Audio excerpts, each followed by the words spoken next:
Welcome, everyone, to the C-Suite Sales and Marketing Perspectives podcast. I'm Steve McDonald, your host. And today we've got a very interesting conversation with a very interesting guest about a very interesting topic that we all really need to bone up on. We're going to talk about how you forecast as a CMO with confidence for your CFO. And we all know how important the relationships are and the alignment within the C-suite. And with marketing being one of the biggest cost centers in the company, having alignment with your CFO is absolutely critical. So we have on today Marie-Laure Carvalho, and ML, you are a CMO at Portnox, but you actually started out as a chemical engineer. That That's gives us a right. little bit of understanding of how your brain thinks, right? But what I love about what you're going to talk about today is how we're all, as CMOs, supposed to be very pipeline focused, revenue driven. You kind of take that to a new level. And I'm going to leave it at that because I'm going to allow us to get into it. But before we do that, maybe you could just expand a little bit on your background and what you're doing right now. Well, I'm the CMO at Portnox, like you rightfully stated. I've been in marketing for 20 plus years now. You mentioned my prior career based in Austin, Texas. I've been in tech for a while now, and I'm having fun. One of the reasons is the things I do beyond, of course, what a CMO does, which is messaging, positioning, branding, communications, dimension, and all these fun things that a CMO is expected to do. Where maybe my approach is unique, or at least I speak up the most about it and I'm passionate about it, is taking it beyond the pipeline, even to the revenue, embracing it. And how to do that is what I like to talk about. Fantastic. And the way that you do that is really unique and inspiring.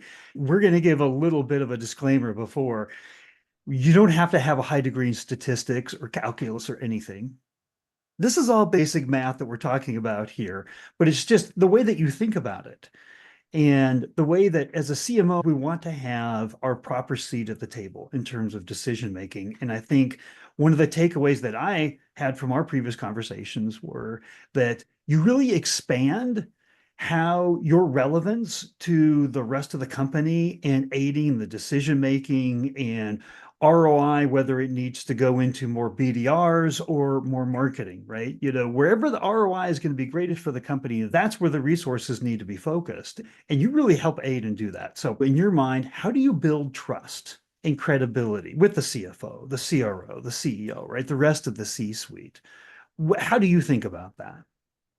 Well, there is a level of accountability to the trust that's given to the CMO. Quite often, when CMOs don't last in their role, it's that trust has been broken, hasn't been established early on.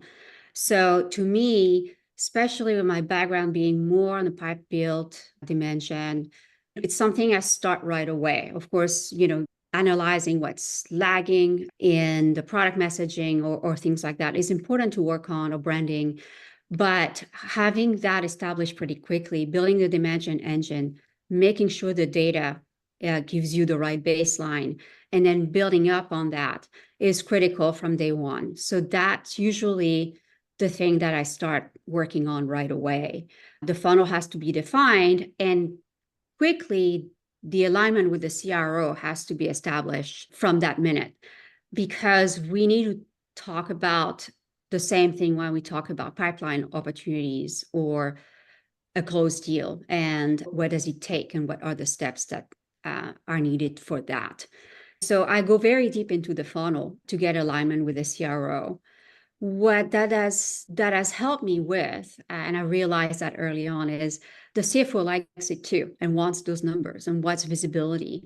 The CEO, of course, does. And having all three of them sitting at the table, looking at your spreadsheet and saying, oh, I see, this is what we're going to get. Have I been wrong with the data quality I had? Of course I have. But that's when you have to take this more scientific approach of saying, these are the assumptions, this is what I think we're going to get. And then track back and having the openness of sharing the data, whether it's right or wrong, and getting better through the process as months and quarters go. And so that helps build that trust and be in those conversations on where to invest. and make your case for it pretty early on. I think not de-investing in marketing sometimes hurts long-term, demand and branding. So having the CEO and the CFO understand that, they know then what to compromise in when we do short-term decisions, and that has a good and positive impact on this quarter, but for next year might be pretty harmful. And to accentuate the point here, your forecast, your CFO, he takes those forecasts and puts them directly into his model. He trusts your forecast so much. When you talk about owning the pipeline, that's the degree of credibility that you've earned internally, not because your forecasts are so wrong, right? Because they're so right in the way that you look at it. So I'd love to have you take us through what you mean by owning the numbers and owning the pipeline forecast. Really, where I come from in this is I encourage any CMO to really embrace the revenue side of the equation from the pipeline perspective, and not from what is attributed to marketing contribution, but all the pipeline.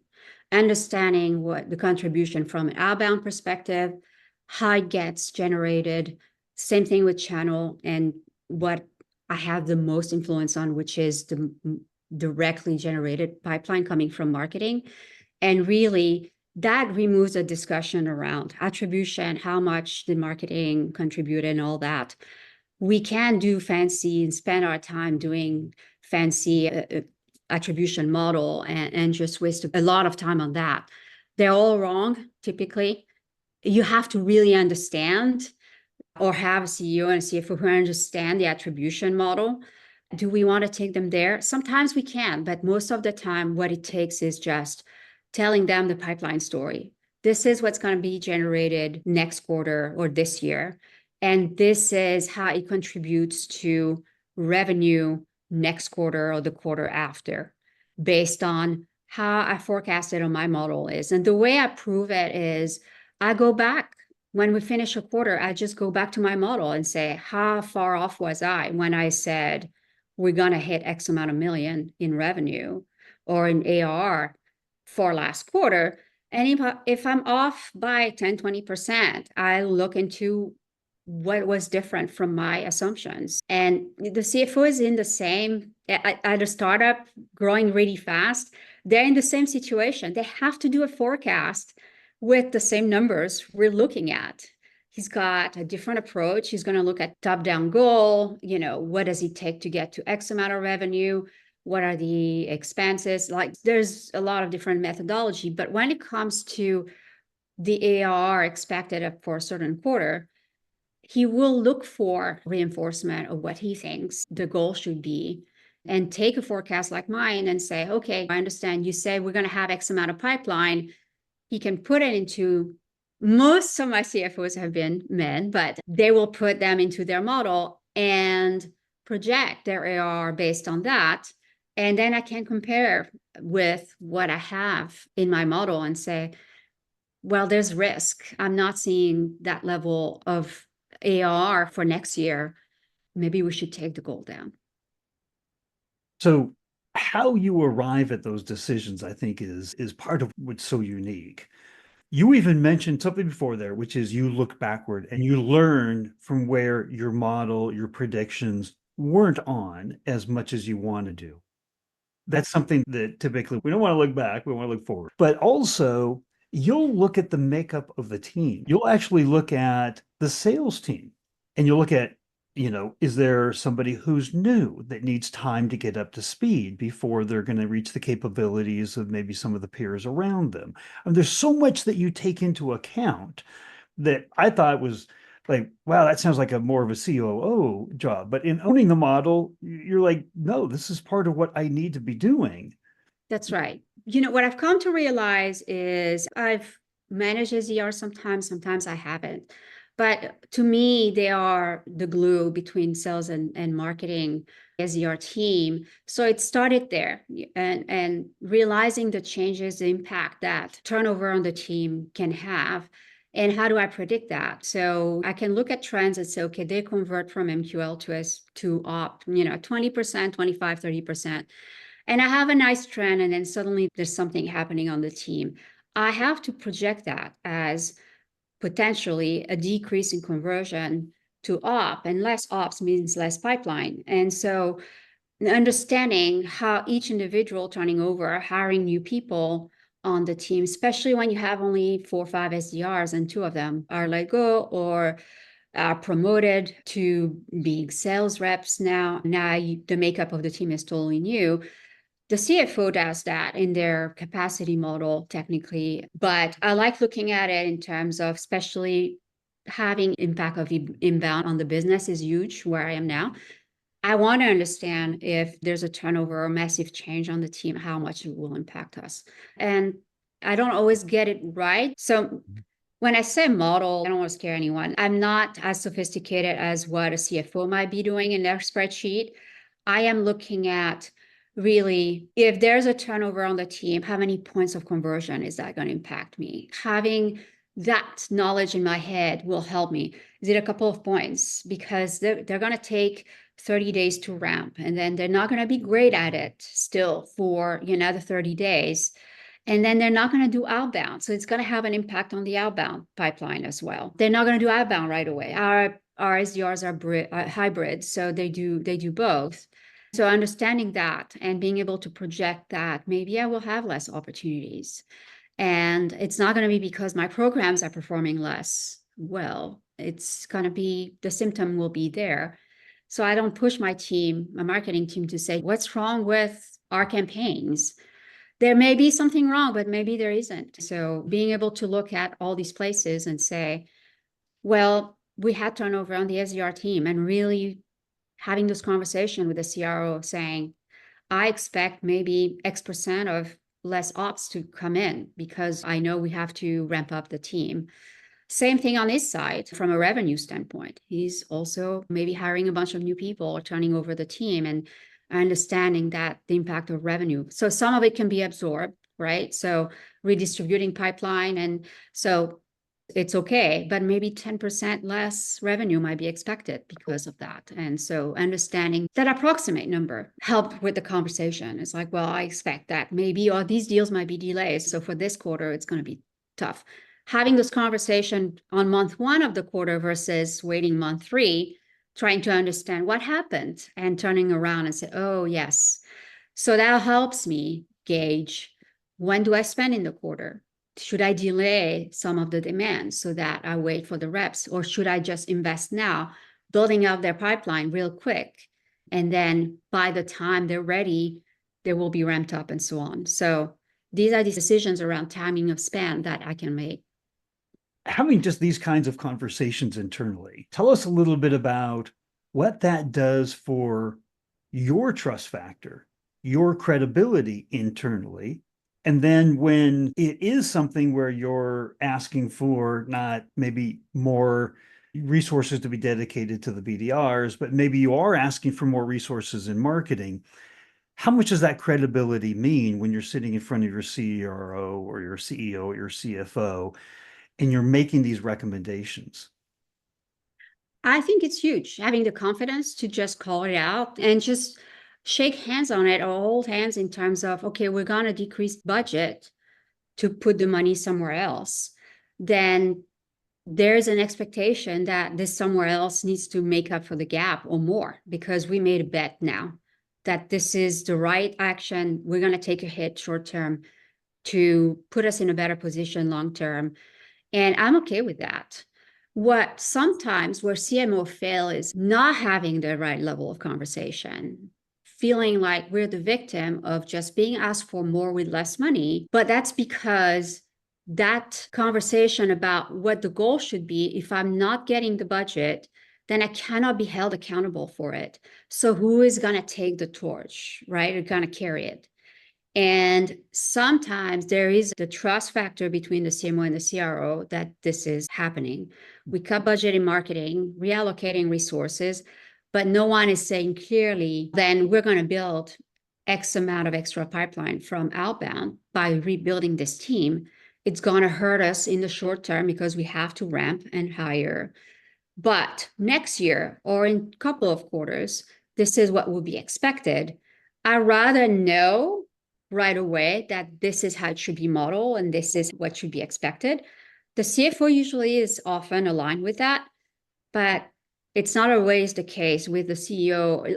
There is this difference in misalignment in goals in the head of the CEO or the CRO and the CMO and the CFO.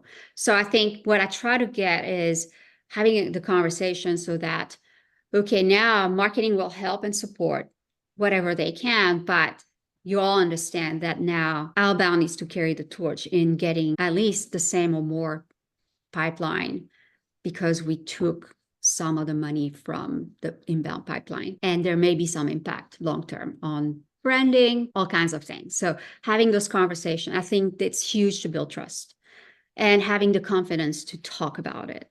I think to go back to my point about CMOs sometimes not staying long in the role, it is because those conversations aren't happening. Sometimes because they don't bring it up, or the leadership doesn't want to hear it. That could be also the other case. But I encourage any CMO to just at least try to drive it.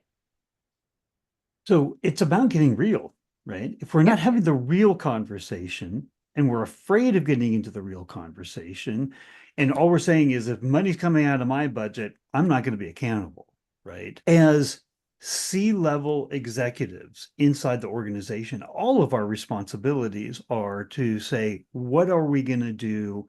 What is the best decision with the sometimes limited resources that we have?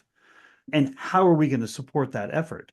We got to put more into the BDR team. We're going to ramp up. We're going to train. We're going to how can marketing help do that? How can marketing help them get up to speed? It's a different set of activities, but it's still support. They're still learning. We own the relationship, or should, with our ICP and the knowledge of who they are and what their needs are and how do we address them. So there's always a role that we can play. I'm kind of taking away from what you're saying here is that no matter how the cards fall onto the table, you can be a part of the decision making of which cards are falling and which cards we should be playing. And then that is going to have a significant impact on what activities you do and how you support, but clearly how you gain the respect of those around you and aligned with you. Is that a good takeaway from that? It is.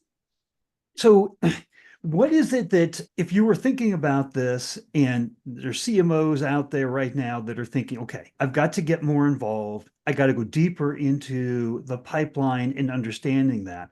One of the first things that I had when you said that you were forecasting based on the sales team and the makeup of the sales teams and new hires coming in, one of my first impressions was, does the CRO go, hey, what are you doing?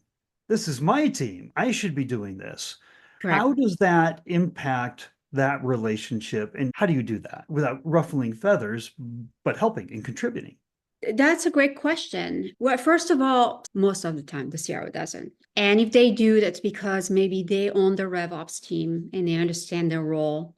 So what I seek to do is quite often working with RevOps to see if they can take over all that and build a pipeline model. Then that becomes an input because they have super smart people who are sometimes data scientists who will understand how to do this type of forecast and are even better than me at it. Back of the envelope calculations is not a way. When you're at a startup, that's fine. But when you start growing, it's better to put some better math and science behind it. But I think most CROs I've worked with have appreciated the level of detail and that I do share this information with them openly without hiding even the file that I work from, the assumptions I'm making. I even ask them, is it a good assumption? Do you think you're going to close at 20%? So I do work with them also into the inputs, making sure that everything's based on data and maybe they have knowledge that I don't. So I take a humble approach to it where, okay, I've been doing this for 20 years, but I can always learn from people. And I do want to engage with them early on into them understanding, okay, this is what ML is projecting. So I can predict now we're going to get X amount of ops coming from inbound or MQLs coming from inbound as I forecast at all levels of the funnel. And it helps being an input for a hiring model for SDRs. In a prior job, I was directly involved in SDR hiring plan because that was the best they could get. The CEO at that company once made the comment that ML is always right in her forecast. I don't understand. And I'm like, what I said I was going to hit is the goal. Yeah, I'm off plus minus 5%. And I like being right, so I improve on the model every month, every quarter. What he didn't understand is if he wanted to stretch that goal, you should ask for it, and we can work with the CRO to figure out whether we can make. I always push my marketing team to do so, but it is a team exercise to try to get more. It shouldn't always come from marketing, and everybody should try to get the most out of those dollars. And I think everybody should take a challenge. Every team should take a challenge to try to stretch the goal. And it's not always how it is understood. Hey, marketing, just drive 20% more. We're going to cut your budget, but still the goals are going to go up. That doesn't work. How I think about it. So a humble approach, collaborative from the get-go, and an openness about how I see the numbers and I'm starting from, and being honest about whether the data is good or not. And you brought them in, right? You didn't just give them.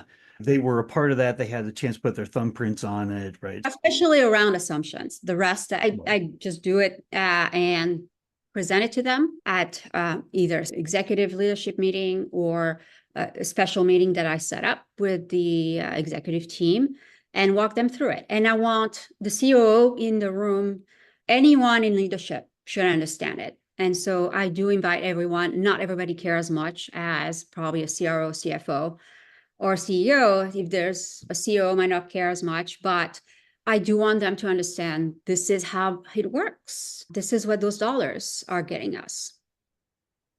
So I'm going to transition here and ask you a question.